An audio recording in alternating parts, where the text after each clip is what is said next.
ঈদের ছুটিতে নগরবাসী ভিড় জমাচ্ছেন নগরের বিভিন্ন বিনোদন কেন্দ্রে। এই মুহূর্তে রাজধানীর চিড়িয়াখানায় আছেন আমাদের সহকর্মী মাহফুজা বৃষ্টি। কথা বলবো তার সাথে। বৃষ্টি, চিড়িয়াখানায় দর্শনার্থীরা কেমন উপভোগ করছেন সেখানকার পরিবেশ, সেই সাথে আবহাওয়ার একটা বিষয় আছে, সার্বিক অবস্থা আমাদের জানাবেন। শুরুতেই জানাই আপনাকে ঈদ মোবারক, সেই সাথে ডিবিসি দর্শক যারা দেখছেন তাদেরকেও জানাই ঈদ মোবারক। এই মুহূর্তে চিড়িয়াখানায় প্রচন্ড রকমের দর্শনার্থীদের চাপ বেড়ে গেছে।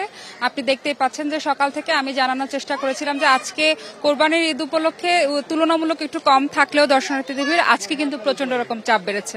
এই মুহূর্তে আমি আছি যেখানে জিরাফ রাখা হয়েছে, এটা L13 বলা হয় এই খাঁচাটাকে। এখানে কিন্তু জিরাফ রয়েছে।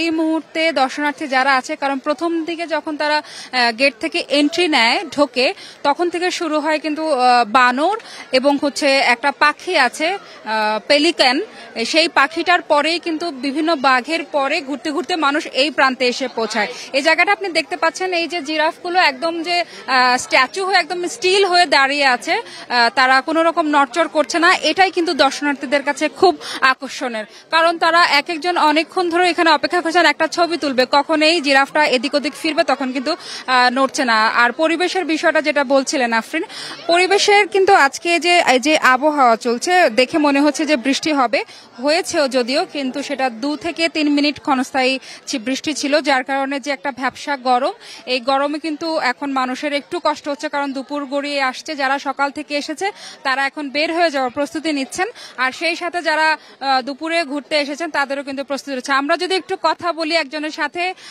আপনি যদি একটু কথা বলি, আপনি কাকে নিয়ে এসেছেন আর কেমন লাগছে চিড়িয়াখানায় ঘুরতে এসে? ভালো লাগছে, ছেলেকে আসছি।